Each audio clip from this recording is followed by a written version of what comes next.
Okay, can you hear me? I can hear you. Oh, that's Yeah, better. Better for me. Cool. Well, I hello.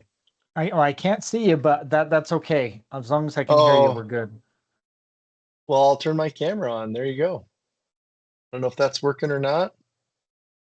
I got a blank screen, but it's okay. Oh, yeah, there might be something with the teams. Oh yeah, here, let me see if it's anything on my end. Yeah, I can't tell on my end, but it's okay. As long as I capture your audio, I think I'm okay.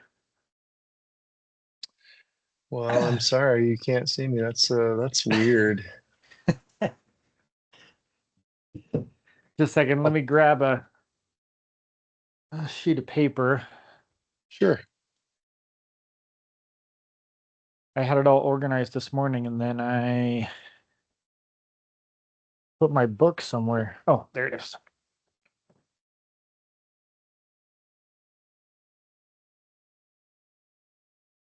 So how do you know Benson?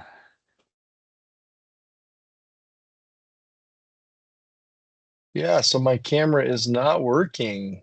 Hmm. Yeah, so Benson's brother Bart, if you've ever met him, Yep. he works at BYU. And so I was coaching Benson's brother's son in soccer there in Mapleton, Utah. Okay. And that's how so he actually introduced me to to Benson. So anyway, that's how I met him. Oh, that's neat.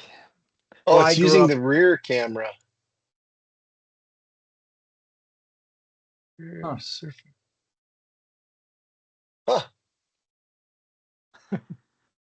Is it still just a blank screen?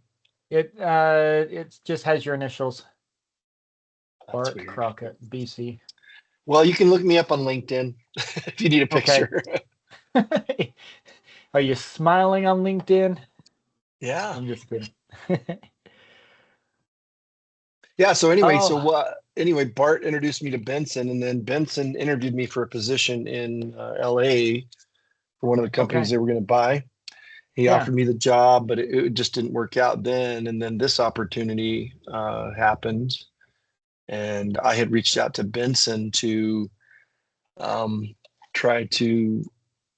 So I started my own consulting business. It's Work Smart Enterprises, and I did job instruction training. So Uh-huh. I'm a certified job instruction trainer. Okay. If you're not familiar with job instruction, it's the process or method used to train people that was used during World War II. And to me, it's still the best training method. And anyway, a friend of mine's like, hey, you should just go with some private equity firms that are, doing mergers or acquisitions. And so then I reached out to Uh, Benson, and he's like, well, Bart, I just bought a company in Santa Fe. You wanna run it? I'm like, sure, let's do this thing. oh, that's funny. Anyway. Yeah, Benson's a smart guy. I hate to disclose this, but it kind of tells you the relationship I had with Benson because he was my backdoor neighbor growing up, and I hated him. I thought he was, yeah, I thought he was a jerk, and so he was out there playing basketball with my brothers, and they wouldn't let me play, and it made me mad. And Benson had some things to say to me that, I'm such a little guy and I'm not good enough or something like that. And so he had taken off his shirt, so I took his shirt and I went and peed on it and threw it back at him. Oh my But I goodness. kind of got the brunt of the last because he grabbed that shirt and he rubbed it all over my face. Oh my gosh. But anyways, I digress. I apologize. It wasn't professional, Oh, no but worries. but in fact, Benson's little brother is my best friend, and so we go way back, and so Oh, fun. it's it's kind of neat. Well, let me tell you what I'm doing with this research. I'm on my sabbatical, hence the goatee. I didn't Oh, no have to shave. worries. Uh, I so I'm researching the it factor of employability. And just a quick story. I don't want to take too much time, but I was in a meeting and they presented a new degree. and in it they presented like all the courses that they wanted to share. And I'm a public speaking teacher, and I realized that they didn't have public speaking in the general degree that they're doing. And so I asked them, and they said, "Oh, I didn't even think about it. We probably should have." I was like, how is that not one of your things? But then again, I'm living in this public speaking realm, and so then it started making me think: are there other things that we're missing at BYU Idaho?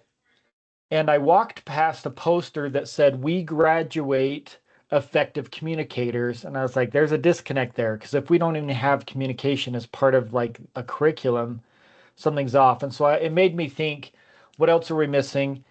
And that term that we graduate competent communicators made me think, are we graduating students to be ready for the workforce? And so that's why I'm looking for the it factor on employability, Okay. attributes of individuals that are employable. And so Benson said that I need to talk to you because you had a good insight in this, and so I'd love to ask you some questions if that's okay. Yeah, absolutely. Yeah, Okay. absolutely. I kind of take this through the hiring process, just to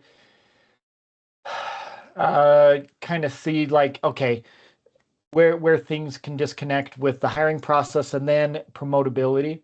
And so there's kind of four stages: finding stage, interview stage, the initial stage, and then the promotion stage. So I've got about two questions per each. And so you ready to jump Yeah, in?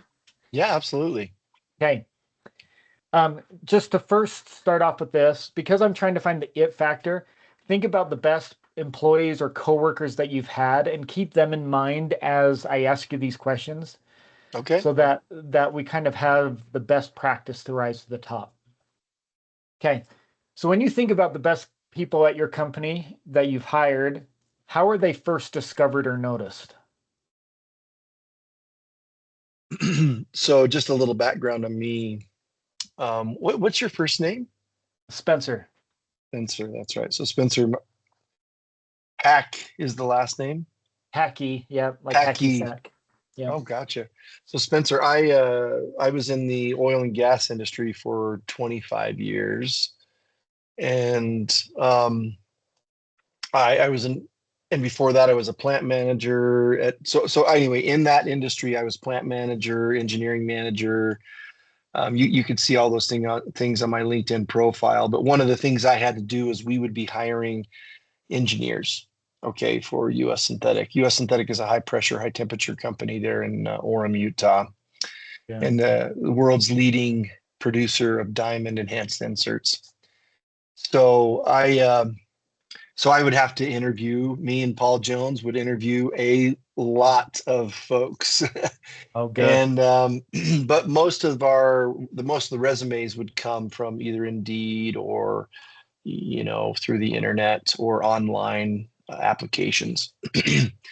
So we just had being an engineer, we just had a process where we had a scoring matrix, but quite often we would do a screening interview, Paul Jones and I, and then I would interview them with a group of engineers. So for me, what really stood out is people who can communicate, and it's very difficult when you put a person in a group interview where the dynamics change, right? So one of the reasons why we did that was we just kind of wanted to see how they handled the stress from going, from an interview with Paul and I to a group interview. Oh, interesting. And this would help us understand how they would act in difficult situations. And as an engineer, we were looking for people, which is abnormal for engineers, right? They don't always have great people skills. I know that's a generalization, but we were looking for people who had really good emotional intelligence, so higher emotional intelligence that could, even in a stressful situation, be able to communicate. Um, so for me, what stands out is just someone who can be humble and still be teachable, but be confident in their own skin, right? So for me, those are things that are so valuable. that if a person can be who they are and they're confident in what they, and sometimes we would teach them the engineering skills. So if they had a good work ethic, we weren't worried about if they were a good engineer or not, because we would teach them the right processes and tools. So I just really wanted someone who could show up each day, be consistent, and have a have a willingness to be a participant and to actually show up and be a self-starter. So those are difficult things, but I think the scoring matrix that we use, the questions that we asked and formulated, part of the interview would also be a take-home, kind of how would you handle this problem, with the realization that we would teach problem-solving skills, both Six Sigma, PDCA. So I think we hired literally, over the years. If you go to US Synthetic now, the guys that are running all the departments, they're all people that Paul and I hired. So that we hired, 15, 20 years ago. So Okay. I think we did a good job. But I've interviewed hundreds and hundreds of people, and really what I'm looking for is just, do you have a pretty good emotional intelligence? Are they confident? And they don't have to be perfect by any stretch of the imagination. But oh, my camera just I've been running something in the background, and I can see myself now, but you can't see me. I can't see you. Can you Let's hold on just for just a second? I There got you go. somebody knocking at the door and the kids aren't getting it. Just a second. Do it. Uh, Kids these days.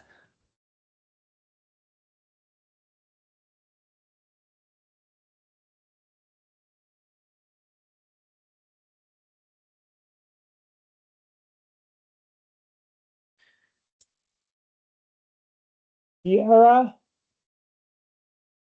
Okay. Sorry, Bart. Sometimes, there you are. Sometimes Yeah. the kids get so they're ending off their summer break and they get so connected into their shows that they don't realize that grandma's at the front door trying to get. Oh my goodness. Okay. Well, sorry about that. So when you were sorting through applicants, is there something that makes somebody rise to the top before the interview stage? Yeah. So one of the things we were looking for is just, what are the things that you've already accomplished, right? So, it's really interesting. We interviewed. So it doesn't really matter what they did, but if they did something, right? So to put this into words is, what have they done with their life? So are they doers, or are they the person that's just going to sit, and try to let things come to them, or are they a person who's going to go out and do something, right? Hmm. So before we interviewed him, one of the things that we were looking for in the resume is, what are some of the things that you've already done? Did they do summer cells? Did they did they help grandpa on the farm? Did they have a welding project? When you're looking at an engineer, you want to see some really practical things. What have you accomplished? What have you done? And if they just worked at McDonald's all through high school, and never had but still that shows something, right? So that's a Right. willingness to work. But if they didn't have a job, those kind of candidates, we would quickly just weed them out. If they didn't work at all through college, not as interested in them. And the reason why is because it shows that, sure, they could be super smart, but you know, did they have to work for what they Right. got? Oh, I like that. It's like, what else?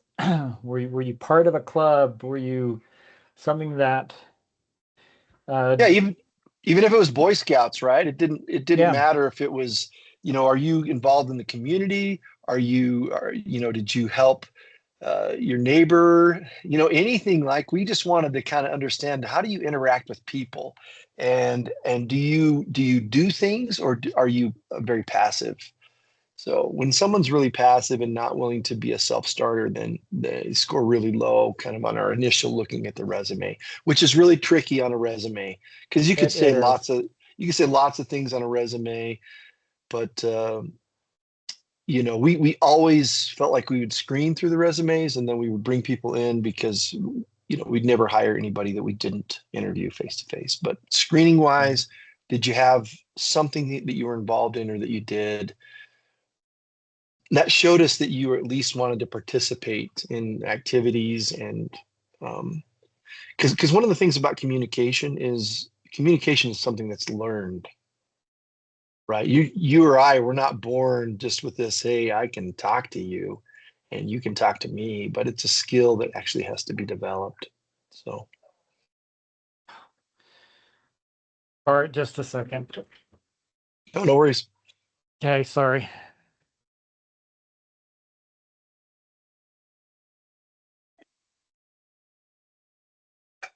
Hey, Mom, is everything okay?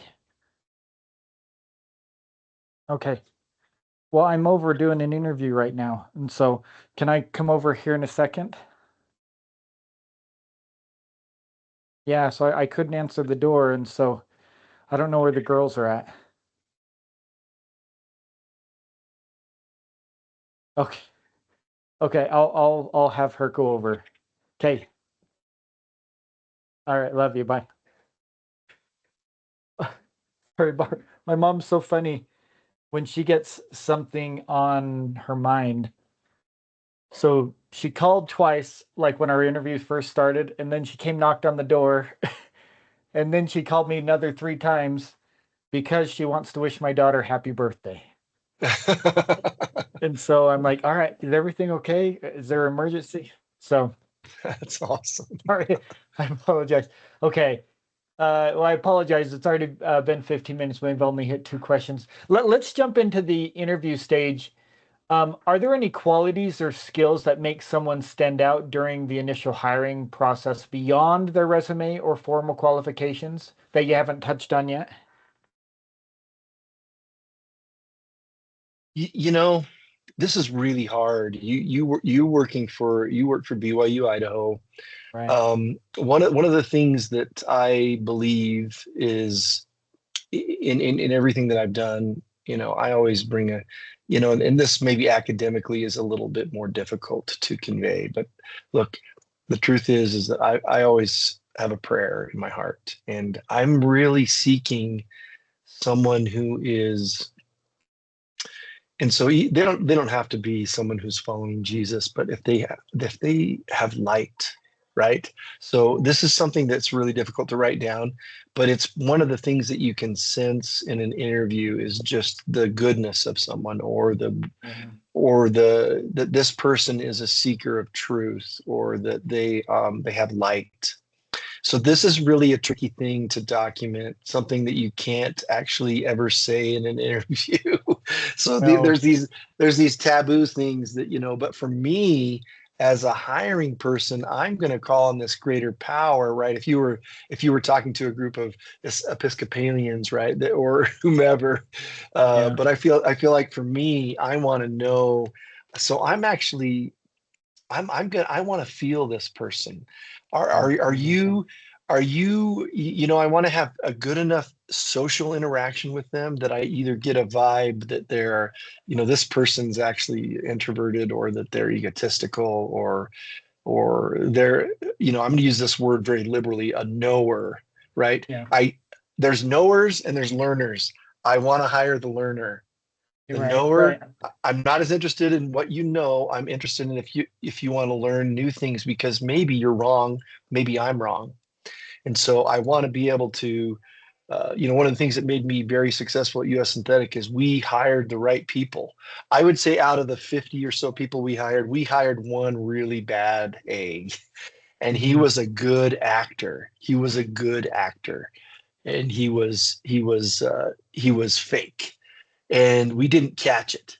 And I think 1 out of 50 really wasn't too bad, That's but a good track record right there. but Well, we and we what's had a lot of success. But and what's neat about BYU Idaho is and I'm not surprised that this isn't the first time somebody's brought up. Now, used a different word. We're kind of seeking the light, but there's been multiple times that people say we kind of got to feel. It's a gut feeling, and yeah, we can't explain what that is, but it's almost like they have to have a not a polished life, uh, but just kind of not only do they work a certain way, but they are a certain way. It's just like that's their nature. And so, uh, Yeah. i- is there any reason that someone gets hired even when there's multiple qualified candidates? Let's say you've only got one position and you're like, oh man, there's two of them. Is there anything that makes them kind of bump up a little bit? Yeah, let me give you an example. So, Okay. one of the things that I like in an interview is I like to do a success-based interview. What does that mean? What it means is I want you to share with me some of your successes, right? I want to be able to, in God we trust, all others bring data. So if you can tell me about, so recently, I'm running a home care business now, so this is not engineering, but we just hired a administrative assistant to replace our office manager.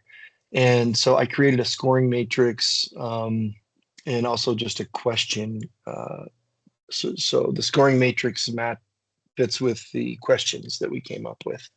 Mhm. But the questions are success based questions, meaning I want you to share with me a situation where it was a difficult situation, and you had to, so there'll be a question about integrity, there'll be a question about how you solve the problem. I could share the scoring matrix or the questions with you, but I tried to bring in um, this person's ability to communicate to me what what successes that they have had, right? If someone can't communicate with you what successes they've had, then it's just a huge red flag, right? So if they sit there and like, oh, I can't think of, what did I do in a difficult situation, where somebody was yelling at me, and they're just like, I can't come up with anything, right? Or whatever, right? It just tells me that they're not able to process, and maybe nothing ever happened like that. But normally in almost every job that I've ever had, there's been an instance where somebody didn't get along with someone else, and there was contention or there was some conflict, and one person usually is an instigator and the other person is maybe more passive, so it's just really interesting dynamics. But I want to know how someone handles that. So for me, the success-based interview, I want to see how they handle those different situations, and that's what's going to rise somebody up. If they can communicate to me those different situations and how they handle them, um, then I'm more interested in that person. Interesting. This scoring matrix, is that the same thing Benson uses?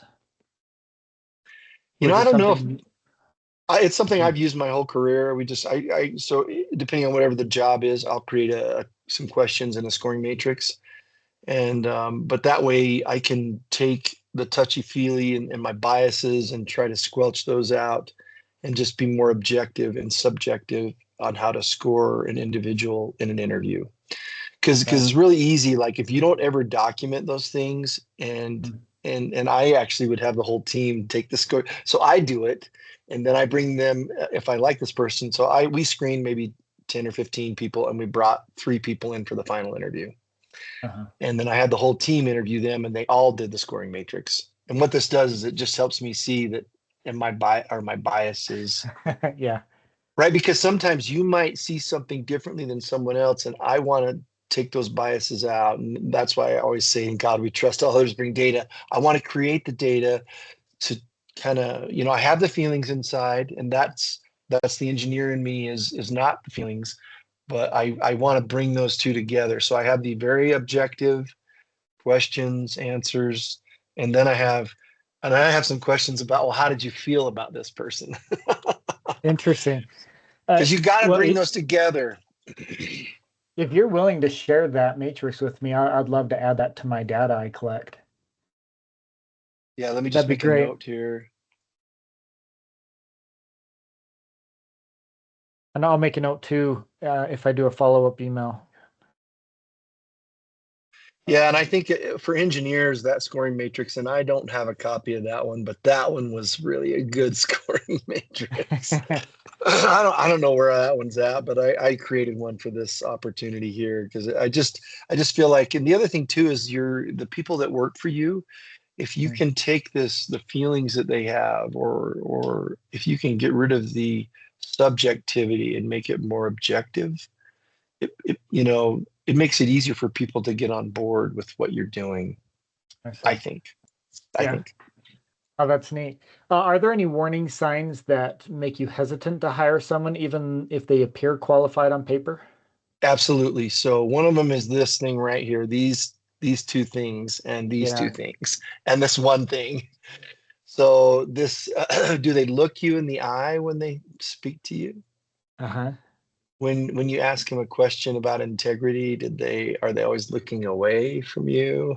Um, Mhm. do they, so if people avert eye contact, it's a warning to me. There's something wrong. We all have garbage. We all have Yeah. we're all sick. But if somebody can't just be straight up with me and look me in the eyes, there's some problems and then I'll just avoid that person's just off my list. You Yeah. can't communicate and look me in the eyes. So during an interview, I could tell I think it's a little intimidating because I usually won't lose eye contact. I'm like, I want to look into your soul, man. I want to know because I'm going to spend a ton of money on you, and I want to know if I got the right person for the team. And so Yeah. I'm looking for, what do they do with their hands? When someone asks them a question, do they look at that person? How do they interact? So Hmm. I'm always looking for uh, those little subtle things that might just scare me away, right? So one of them is just no eye contact. The other thing too is if you ask them a question and they didn't understand it. Mm. And we don't ask logic questions here in this company, but for the engineering group, we always ask 2 or 3 logic questions just to see how they process. So I'll give you one of them. So Okay. why are manhole covers round? And I would guess that they're less likely to fall in the hole. Hey, so you would be one of the people that I hire. Oh, yes, I made it. So that's just a really simple question, right? But if you Uh-huh. look historically, there's a circle is the only shape that won't fall through the hole, right? Uh-huh. So it's safer, Yes. right? If you have somebody down in the hole and it's a square one and you go diagonal, then that square one's heavy. It can fall through and kill someone. Yeah. So one more logic question because you did so well on that one. Thank you. So you wake up early in the morning, you're going to teach your class. Your wife likes to sleep in because you go early into work. So I'm just setting the stage for the question. It's my In real your life. So. drawer, you have a sock drawer. In the sock drawer, you have 10 white socks and you have 10 black socks. And how many of those socks do you need to pull out? And they're not mated, they're just sitting in your sock box, sock drawer. How many of those socks, individual socks, do you need to pull out to have a pair of one color?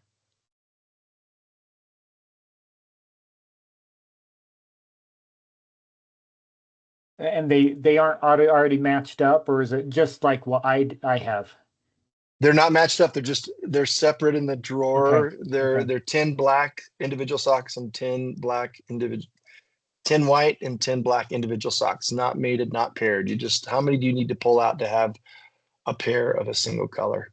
All right. I probably need to pull probably 5 socks out.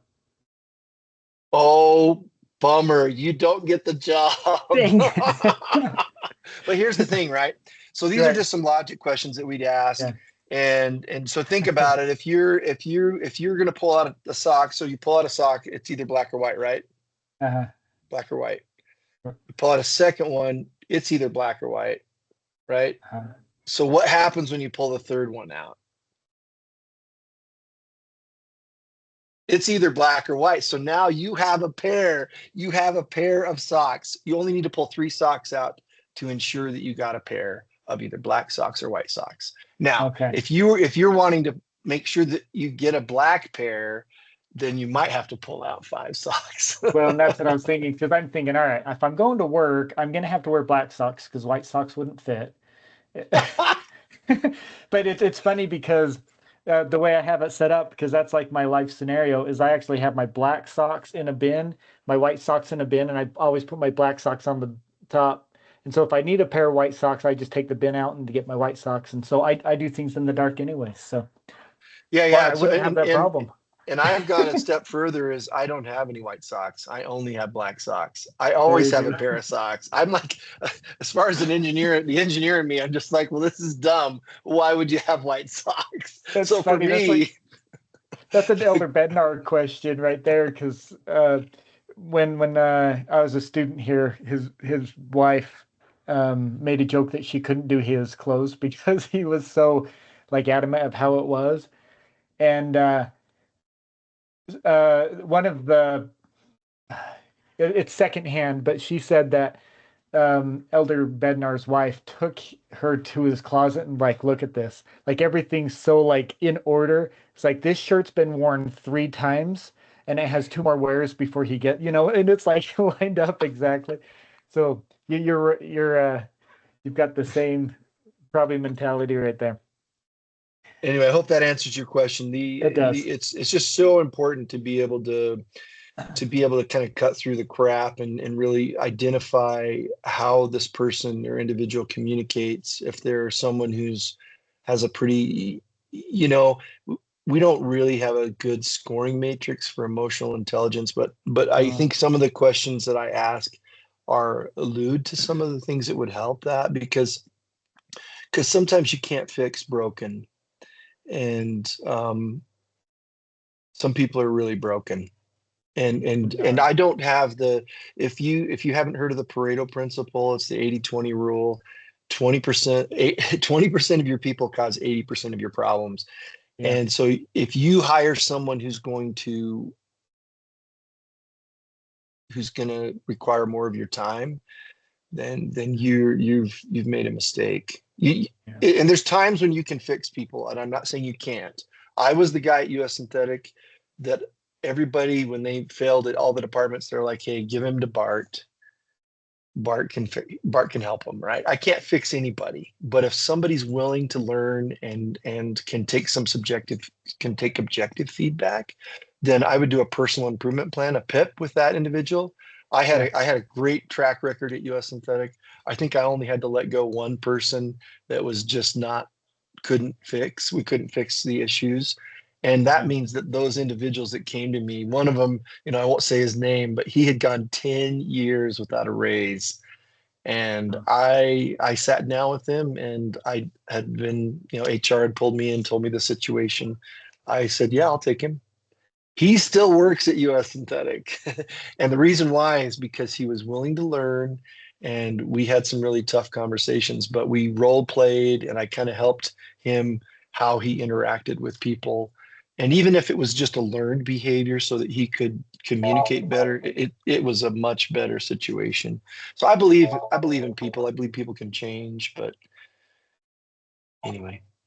yeah. Well, I hate to take up any more time. We've kind of gotten a I'm half an hour. good. Are you I'm good for good? what yeah, I'm good till about 10:45.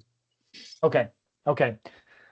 Well, after somebody's hired, are there any qualities or behaviors that help them become a strong long-term fit for the workforce? Yeah, after they've been hired. So one of the things, so I'm writing a book right now, and the book is called The Circle of Success. And I was an adjunct professor at the University of Utah. And this book is not ready to be published yet, but I'm working on it. But this idea of the circle of success is that, and maybe I can share my screen and show it to you. Let me see if I can find it real quick. Yeah, I'd love to see it. What this does is this shows you the way my brain works. Oh, here we go. This is, we go. Here we go.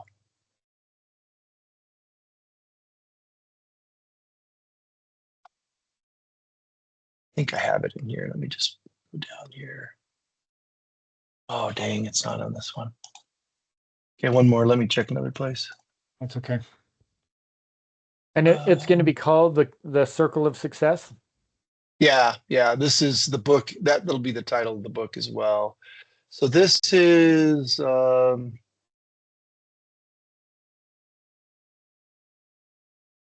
me just go here real quick. I'm just going to go into my U of U because I have this. This is just one of the classes that I teach. There it is.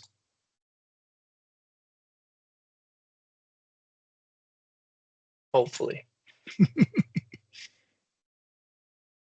Oh,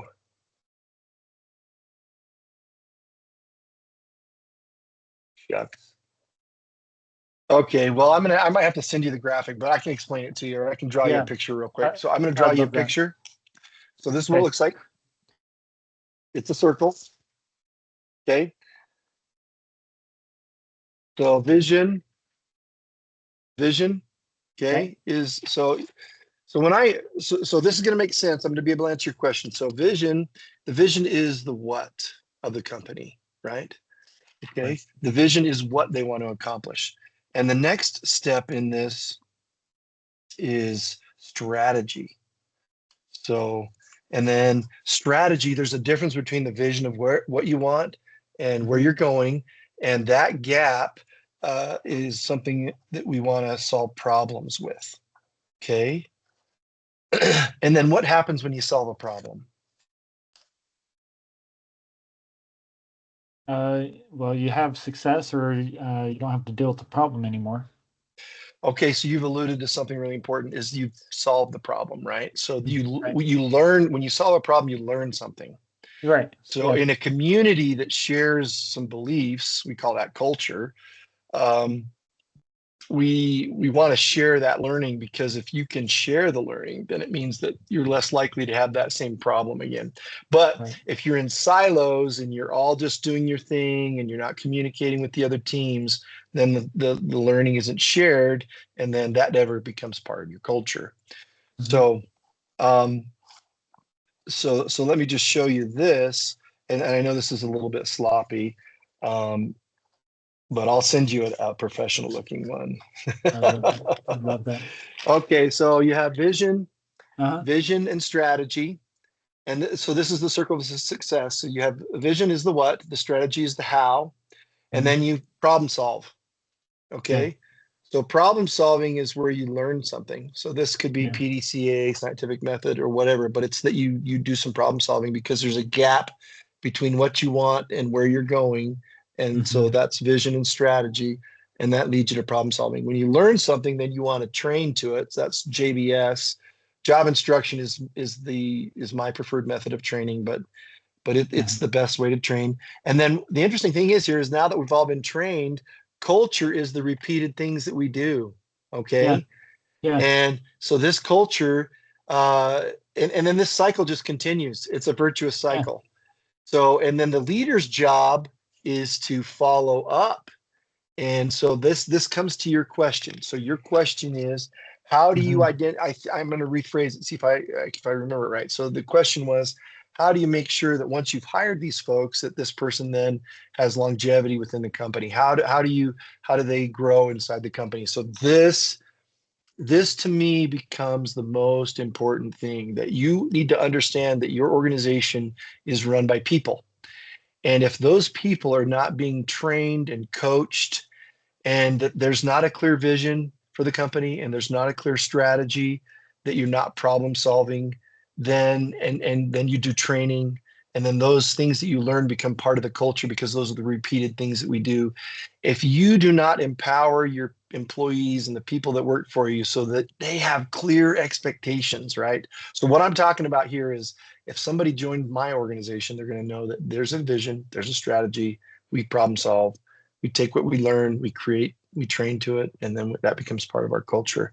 So a lot Mhm. of companies don't do this, But what happens is then that individual, that person in the company, they do. So I'm gonna give you an example. So I hired in at Creative Minds, which is in Malad, Idaho.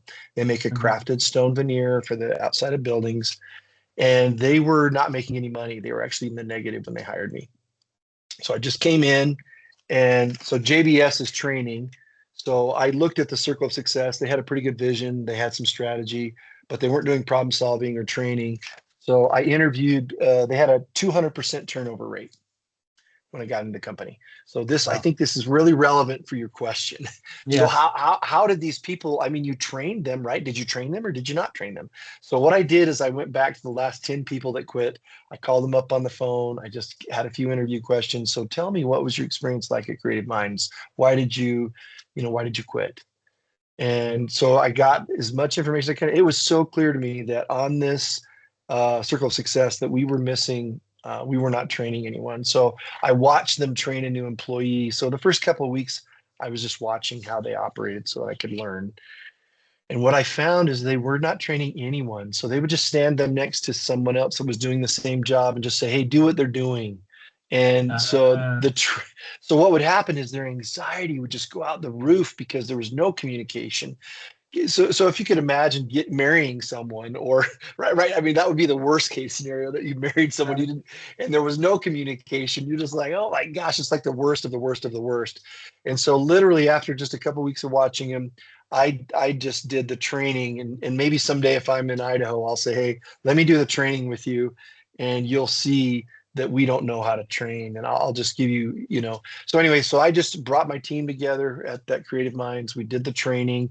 I introduced them to job breakdown sheet, training method, and then literally within a month. So it took us 3 months to kind of do problem solving training. We took the yields from 50% yields up into the 90s. And the wow. company went from making no money to almost having a 50% profit margin. And it wasn't necessarily that I did it, but what I did is I empowered the team there to be able to problem solve and to be able to work. And so to really come full circle to your Right. question, the way someone becomes successful in a company is that you create the clear expectation, and then you follow up with that individual to make sure that they are growing, whether that's through one-on-ones or follow up on projects that they've been assigned. But there has to be some mentoring, there has to be some training. Otherwise, what's going to happen is people will create subcultures inside of the culture. Mhm. And there is nothing more destructive to a company when you have 15 or 20 subcultures, and it's not everyone's sticking to the clear vision and strategy that the company has. Yeah. And I've seen this in my 35 years. I don't care what company you're running. I don't care if you make widgets, if you make perfume. It's all about the people. The people are the one they're adding the value to your products or to whatever it is that you're selling. And so if you don't take care of those people, they're like cats, man. You can't herd cats. But if you establish very clear expectations and you have a very solid process of following up and training them, and it's part of your culture of the company, then that individual that you hire has their likelihood of success and staying with your company is going to double, triple, quadruple, 10x what if you just brought them in and say, hey, here's your job, go do it. Awesome. Oh, interesting. Yeah, I would love to get a copy of that graphic, but how far are you along in this book? I have 13 chapters written. I'm editing it right now, but Nice. it's a historical fictional novel. Okay. So job instruction was the method. You can look it up. You can actually find the original manuals online. Uh-huh. There's job instruction. There's anyway, it's called TWI, Training Within Industry, and they have like 3 or 4 modules. The one that I'm kind of focusing on right now is job instruction. That's what I keep telling you about. And Yeah. what that is that's the process of training someone. You can even find old World War II videos on it. It's pretty awesome. But the thing is that this process, everybody gives credit to Toyota for being this lean manufacturing machine. And I'm telling you what, they didn't learn jack crap until they Mr. Toyota himself came to America. If you read some of his biography, he came to America selling. He's smart, and I'm going to give him that credit. He's super smart. He and his family had built a loom, and the loom was making cloth. And the word is kaizen in Japanese. He had developed a loom that would shut down when one of the strands of thread broke. Mm-hmm. So that was kind of his invention. So he was in America in the early 1900s selling these looms, and he saw a Ford Model T. It just blew his mind. And so what happens later is we came up with job instruction, and we were using it during World War II. It's the method for training. But all these lean ideas that Toyota has, they all originated in America. The difference is that in their culture, those kind of regimented things really work better in their culture than in our culture, because we're like the Wild West, baby. We're gonna do it my way because it's the way I want to do it. So, but during World War II, we went from 3% women in the workforce to over 33% women in the workforce. All those in manufacturing were trained job instruction methods. So the book is about a woman whose husband is in the Pacific during World War II. He comes back to run his dad's business. He's passed away while he was out at the Pacific. She was a supervisor in the B-17D plant in Kansas City, Kansas. And so she was a supervisor, she was a trainer, and he's struggling to run the business. He's never been trained or doesn't know how to train. And so she's teaching him how to train, how to really tap into the potential of an individual and to really have clear expectations. So the circle of success is really just that. It's just making sure that you as an employer have a clear vision, clear strategy, that you empower your folks to be problem solvers, and then you take what they learn and it becomes part of what the culture becomes, because you train your folks to whatever was learned. It's so valuable. I've done this in companies. I've gone from in the red to making 50% profit in 3 Mm-hmm. freaking months. It's just like good medicine. That's tremendous. And I'm guessing that the employee retention skyrocketed too. Oh yeah, because can you imagine? So we went from 200% down to about 25% turnover, which 25% is still really high, but to go from 200% to 25% is a-okay, because we could deal with that and we're learning. But US Synthetic is I became a certified job instruction trainer at US Synthetic. That's where I was exposed to lean. This is where I have a stronger opinion now. I've been to Toyota in Japan. I've toured one of their plants there. I toured Toyota's plant in Kentucky. But if you ever get a chance and you tour a Toyota plant, you're going to notice this smile on the employees. He's like, bah, bah, bah. He's just like, he's just like, they've got this grin. And they're not even giving him drugs. It's just like they love their job because they have a Uh-huh. clear expectation. They're allowed to problem solve inside their 58-second job, and they can make a difference, right? And so what that does for people is, if you have given me a clear expectation, Spencer, and I understand what you want me to do, and I can do it, and even if I fail, if you allow me to learn from my failures and you help me to learn and grow and help that be part of the culture, then all of a sudden you created something that people don't want to walk away from. and Right. and and it's an environment where people matter. It's an environment where you as a leader are following up and making sure your folks are engaged. I mean, people, it's just, to me, it's like this is the gospel in the business world, if you wanted It to is. say that. It's the And cycle of it's a virtuous cycle. that's funny you say that, because this is kind of like, all right, this is just proof in the pudding that becoming good, true disciples of Jesus Christ is kind of the underlining factor of things. It's Let me ask you Yeah. this. When it comes to the promotional stage, like, all right, they work the company, you want to keep them on promotions, gonna give them incentive to stay. Are there any qualities, skills, or behavior gaps that prevent people from being promoted even when they're technically good at their jobs? Yeah, let me recommend a book for you to listen to. It's a free audio book from Okay. paulakers.net, paulakers.net. And Paul's been a mentor to me. Paul's kind of a lean guru, and the book is called 2 Second Lean. And the reason why I'm suggesting this is because I think it answers your question really well. In his book, his biggest takeaway is that it's not about teaching people it's not measuring continuous improvement. It's teaching people how to do continuous improvement. So to answer your question now, is one of the things that I've seen in all the companies I worked at is that we fail at as leaders in companies is we don't set the clear expectation, right? So a lot of times I'll come into a company and their pay scale is just all over the place. Okay. Mhm. It only takes me a few minutes to look at the payroll to know this guy's getting paid this guy's getting paid this, right? It's all over the place. It's because they don't have a standard. So in God we trust, all others bring data. Have a standard, follow the standard. If the standard's not giving you the result you want, then you need to change the standard. So so with pay, most companies don't follow any standard. It's just like, you know what, John, we just really like you. And so they'll give him a raise. But right next to John is Bob, and Bob does 50% more work than John does. But because you Mhm. haven't established a clear um, expectation for what that is. So what to answer your question, you need to have a standardized pay scale. Okay. If you do not have the standardized pay scale, then the question that you ask me becomes really difficult to answer. And the Mhm. reason why it becomes difficult to answer is because you have never established a standard.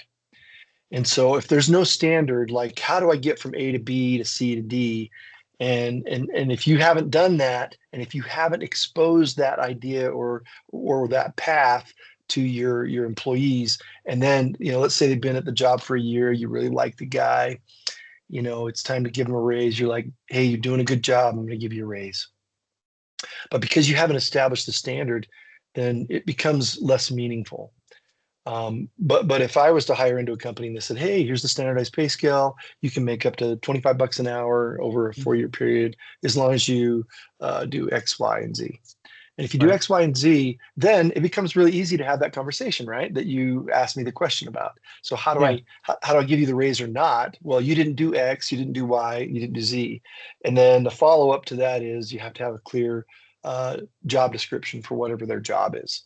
And then when you do that yearly review, you go to the job description and hopefully you've been having one-on-ones during the year, because if you waited until the yearly review and you haven't had the follow up that connects you to the job description to say you're not doing this or not doing that, then it's really difficult, right? Yeah. You're it's just like Sir Isaac, what's his name? He has a quote, and the quote is like, "Excuses are the mountains of nothingness." And anyway, I'll have to go back and find that quote, but that quote is like, you as a leader, if you don't establish that standard, man, you're going to fail. You're going to fail, and you're failing your people. And so you have to have the standard, and then you have to make sure that that person has someone that they're accountable to, Mhm. whether it's a supervisor or a leader, and then that person does the follow up on the monthly basis and then the quarterly basis. And then when the yearly review comes, it's just clear. And don't give a raise halfway through the year, for crying out loud.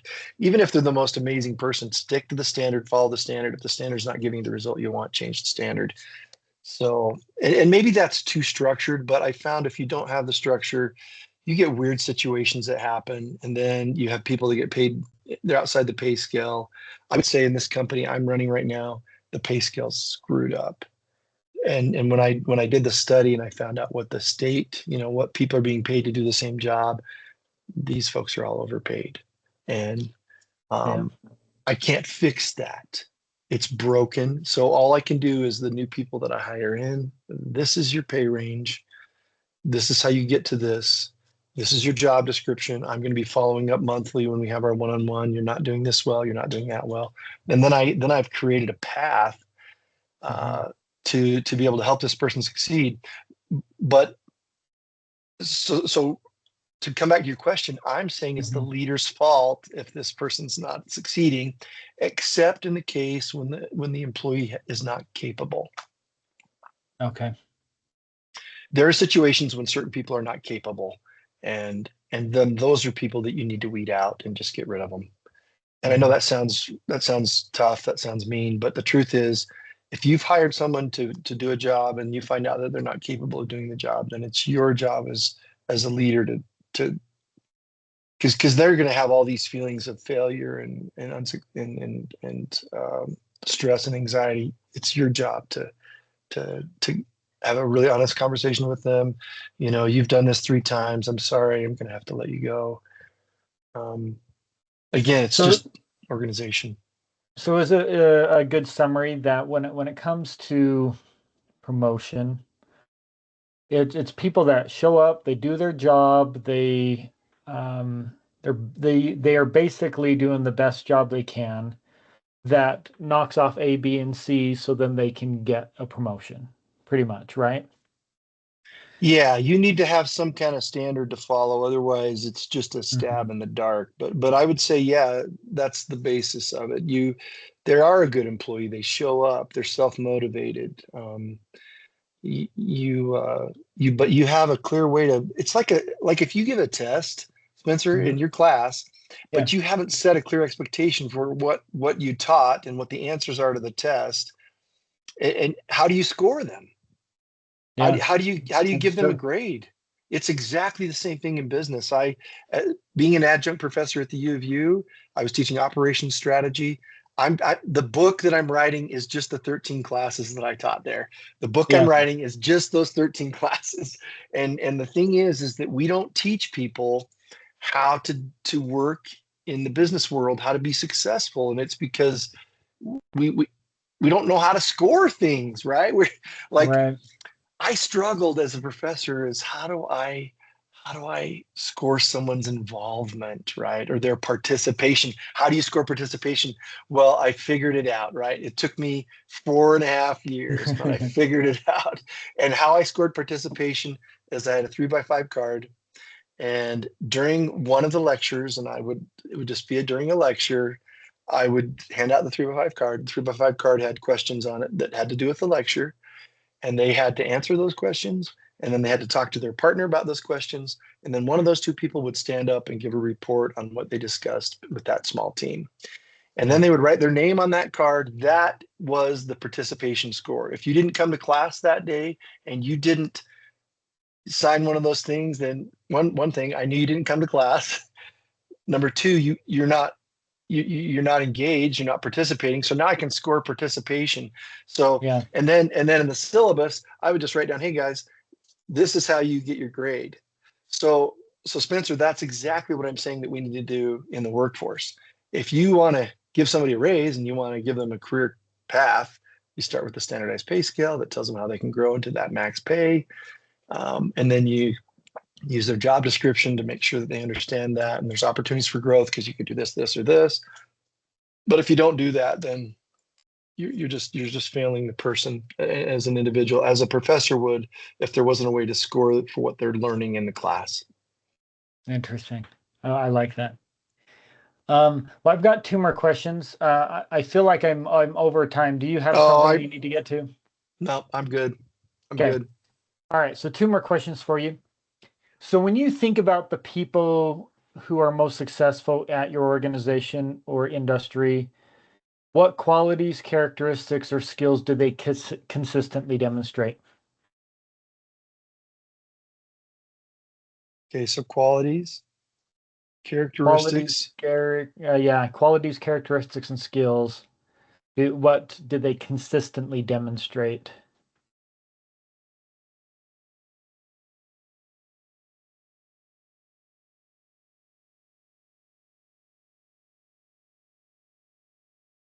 Well, I think this is a characteristic, but one of the things is they show up, right? They Hmm. just continually show up. They show up on time.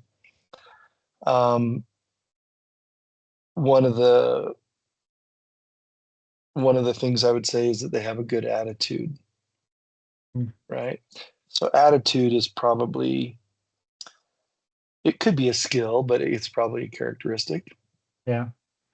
So they have a good attitude. The other thing is that they have a little bit of passion for the job. So that to me is I mean, I guess that's a characteristic too.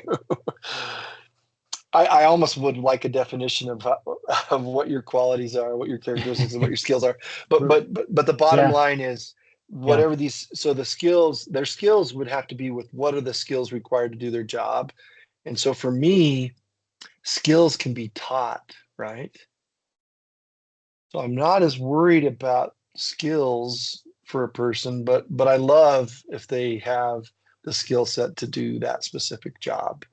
Then that's Mm-hmm. great. And I want to encourage them to continually learn in that field, right? So my social worker who's got a master's degree, I want him to go to that yearly conference with his other social worker brothers and sisters. How can you learn and improve us here? And then every time he'll come back and he'll teach us something that he learned. I So like to it. me, another thing that you have is, you know, I already mentioned attitude coming to work, but the other Mm-hmm. thing is they're a good communicator, right? So one of their qualities is that they're open and they're open to communicate, and they're also not afraid to say, "Hey, I don't think that this is working."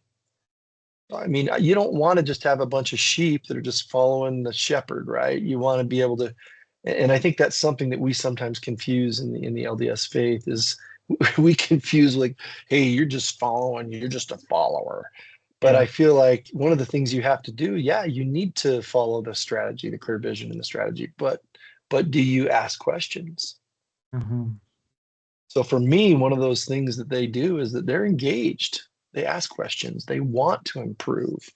They identify areas to improve inside of their area of responsibility. Love that. That's got to be one of my all-time favorites. Like if somebody comes to me and says, "Hey, this isn't working, what we're doing. Can we talk about it?" I'm like, Mm-hmm. "Yeah." That's like one Yeah. of my all-time favorites. Like I'm not perfect at this. It's just like Yeah. I didn't know how to make crafted stone veneer at Creative Minds. I didn't know how to do that, but I do know people. And I know that Mm-hmm. you know how to make good crafted stone veneer. So let's talk to you. How do we improve this? And so I Right. think it's the same thing here. You got to just tap into your folks. So they have clear, their skill set needs to be really well identified for their job. And then you help make sure that they do something during the year to improve those skills. And then their characteristics is, I think we have to have some kind of training to help people and problem Mm-hmm. solving. So that's another thing for me is just their problem solving skills and then their ability to communicate. So those are all things that for me that this at the end of the day, this and here's an interesting thing is I believe that that person that has the light that wants to improve, these characteristics of, hey, I show up, I'm consistent, I try to improve my job. They are passionate about it, man. They love it. And so I say one of these guys here, he bleeds Aegis, right? Because he's just like, whatever it takes, man. I just love that. I love that he's willing to, hey, I'm going to take that. And there's times when I'm just like, okay, you're overloaded and you need to learn how to communicate that you're overloaded. And there's been times when he's like, I can't take that. I want to, but I can't. And Mm-hmm. so, and then, but as a leader, I have to help that person. So, emotional intelligence is really one of those qualities that I Yeah. love in a person that they're self-aware, right? They know when they made a mistake, or they know when not to say something, or they know when to encourage a fellow employee. So that would be one of those other qualities. So that's about all I got, brother. That's That's awesome. No, those are great. Okay, last question. This is a reflection question back to yourself.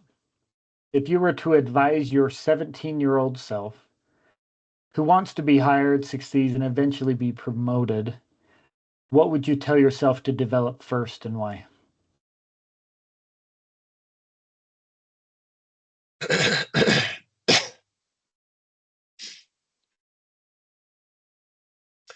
um, that's a really great question. I would go to my 17-year-old self and I would say I would say to myself, stop worrying about yourself and don't worry about the things that you can't control. Show up. I've always showed up. I've always worked hard. But one of the things that's held me back in my career is that I worried about what other people thought of me.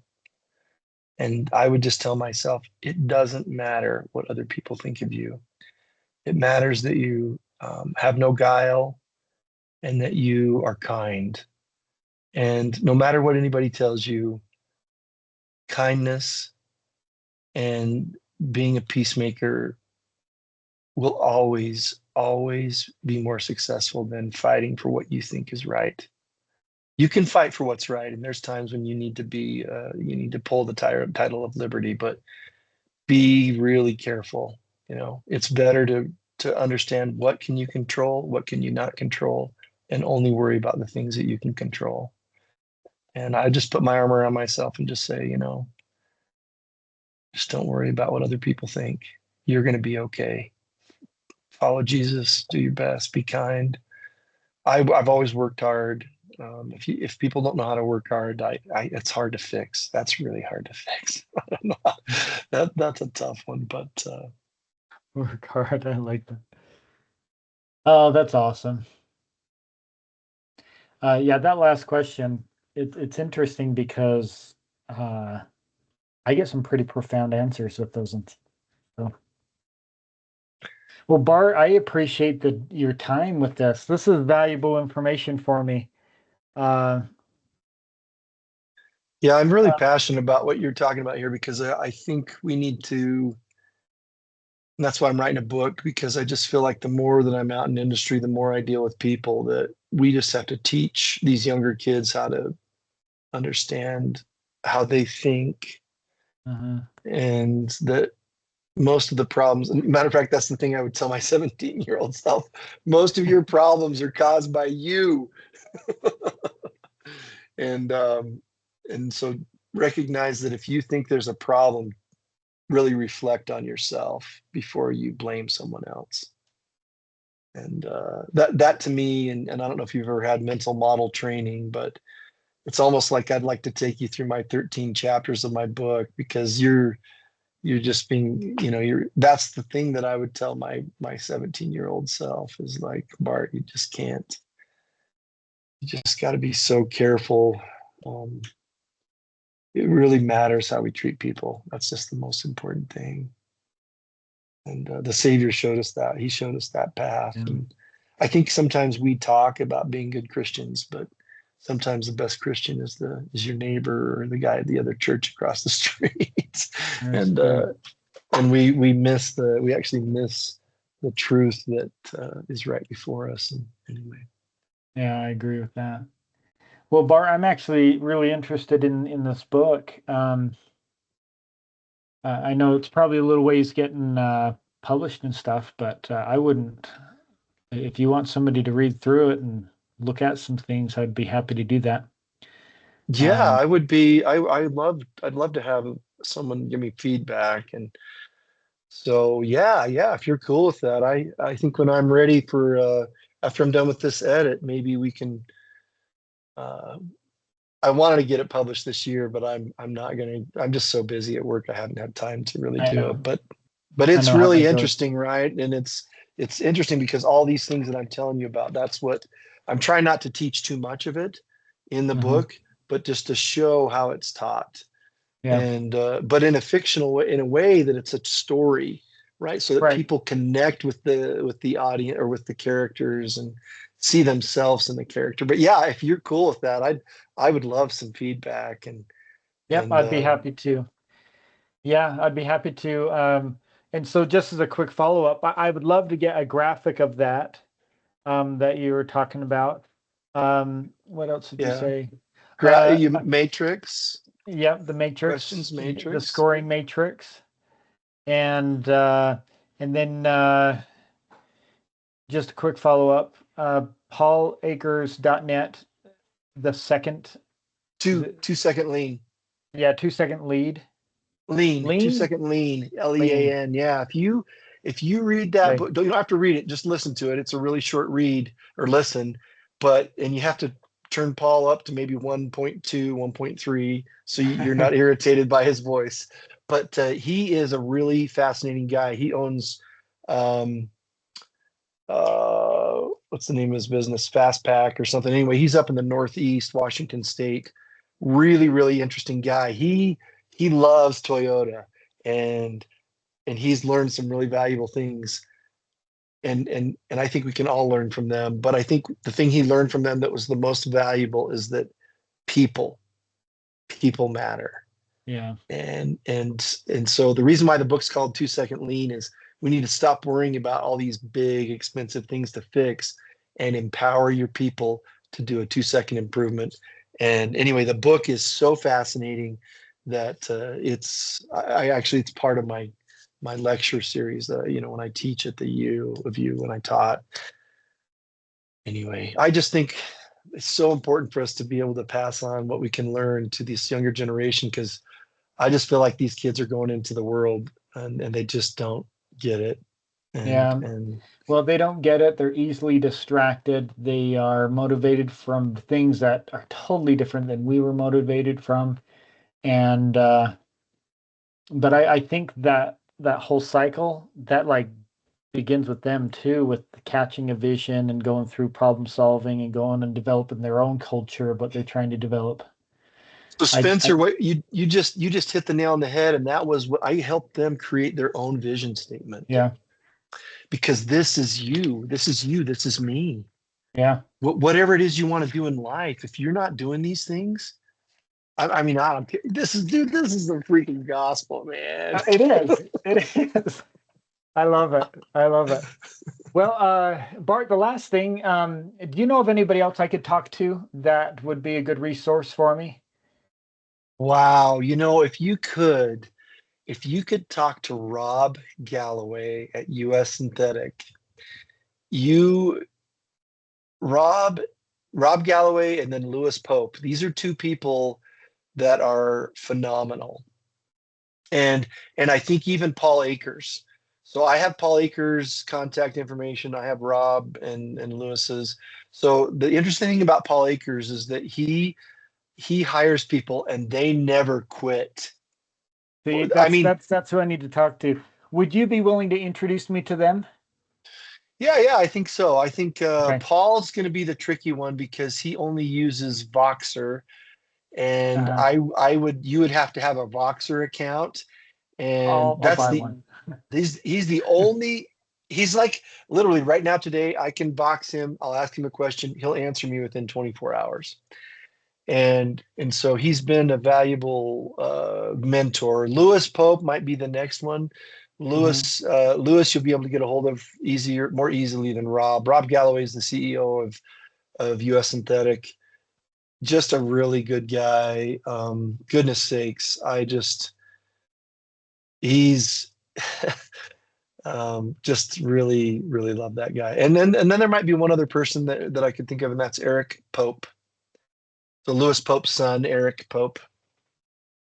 These are all people that I esteem really highly, and that they've made a difference with the people that I've seen in my life, that maybe even some things that I've learned from them that help me be a better leader. So yeah, if you want just two or three of those, you let me know how many you want, and I can Okay. and try. Would you want two Well, or three? What do you want? well, I'd take all four if you could. I'll tell Okay. you what. Think about that. I'll send you a follow-up email in the next week or so. Um, and as a reminder and to kind of give you a summary that you could use to introduce me to them. And then that way you can think about it, and then you can use my email reminder as a stepping off point to Yeah, and if you introducing. listen to 2 Second Lean before I do the intro with Paul, that Okay. will be really good, because then it gives you a reference point for who Paul is and where Okay. Paul's at. But Paul is Fast Cap. The name of his company is Fast Cap. But anyway, really, really interesting guy. So Lewis Pope was the founder of US Synthetic. Rob Galloway, it was his replacement as the CEO. And then Mhm. Eric Pope is the son of Lewis, and that I worked directly with Rob and Lewis for many years.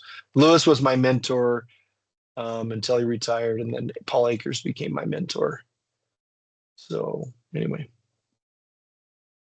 yeah, yeah, Interesting. I can connect you. Okay. That would be wonderful. Well, Bart, thank you. I appreciate it. An hour and a half or an hour and 15 minutes of your time. It's very valuable for me. So I appreciate it. And if there's anything I can do for you, let me know. And if you're I ever think in the you area, Are you in Idaho Falls or do you live in Rexburg? I live out a bedroom community, Sugar City, Oh, yeah, where yeah, Benson grew up. yeah, yeah, yeah. I know where that's at. Yeah, but if you're ever coming through, I would love to fill up a room and have you some talk to some students. And so if you're ever coming through Idaho and you have a couple extra hours, let me know. Yeah, I think we could connect on that. I would dig that. I just so you know that the classes I taught with this idea of learn, see, do Hmm. is really part of what I teach is that we learn something, we see it, and then but we do it. And so Hmm. I still get students today that were like, Bart, you changed my life. All good. So leadership and self-deception, anatomy of peace. If you're familiar with those books, um, the latest one is You and Me. His name is Jim Farrell. He was Hmm. part of the what's the name of that company that he started? But anyway, Jim Farrell's pulled away, so his new book is You and We.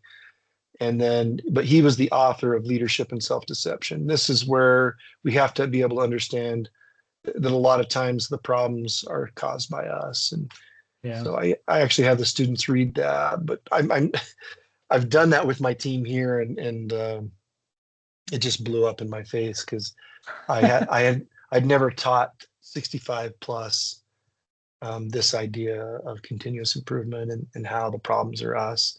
So it was like never in my life. So I'm learning a new perspective of someone who's older, looking back, saying, I have nothing to learn. I've learned everything. And you're just like, oh my gosh. So anyway, I would love to, yeah, if I'm in the area, I'll ping you. Let's stay in touch. I Yeah. think I'm really interested in what you're doing and would love to actually see if you've already published some stuff. I'd love to read it. And Now, yeah, I'm kind of at the beginning stages of it. And so, but my goal is to interview 100 people so then I have enough data that I can pull from. It's like, these are the best practices. Let's go. I already see some things happening. And this, it's kind of become a bigger project than I thought, but we're going to keep plugging along and we'll make progress with it. well, and here's an idea, right, that I've thought about this, but I haven't done it. And that is this book that I'm writing, Circle of Success, is that I'm also open to having a co-author, right? So what's going to happen is when I when Benson's done and this sells, and then I'm back, I want to go teach, and I'll start my consulting business right back up, and training and teaching, basically the Circle of Success. But I think I've been looking for someone to be a co-author too, because when I go back to consult, I want to be able to hand the book to the people that I'm consulting with and say, look, this really puts it in a way that you can digest and understand these principles. Because we're going to teach true principles and let people govern themselves. It Yeah. becomes Yeah. the most powerful thing is to be able to help tell a story in a way that pulls people in emotionally and helps them know that, you know what, these problems you have, they're not insurmountable. Yeah. There's a process, it's just like a spoonful of honey, a spoonful of sugar helps the medicine go down. I really feel like Yeah. we've gotten away from following and realizing that it's just a process. Yeah. And And what better way for them to catch the vision than through story? And I think you've got a good thing going here. So yeah, I'm hopeful that you can be, if you're not an editor, just at least give me feedback and yeah, uh, happy to do so. And I've got connections with editors too. And so if you need that, I can hook you up. So okay, cool. Thank you, Spencer. What a y- pleasure y- to meet you. I feel like yeah, my day's been enriched just to even feel your energy and see that you're doing something that is really important. We need it. good. So Well, I'm glad. Thank you. And if there's anything you need, let me know. And yeah, I've got your email address. You got mine. Let's keep in touch. absolutely. Thank you, brother. You're welcome. Thank you. Bye bye.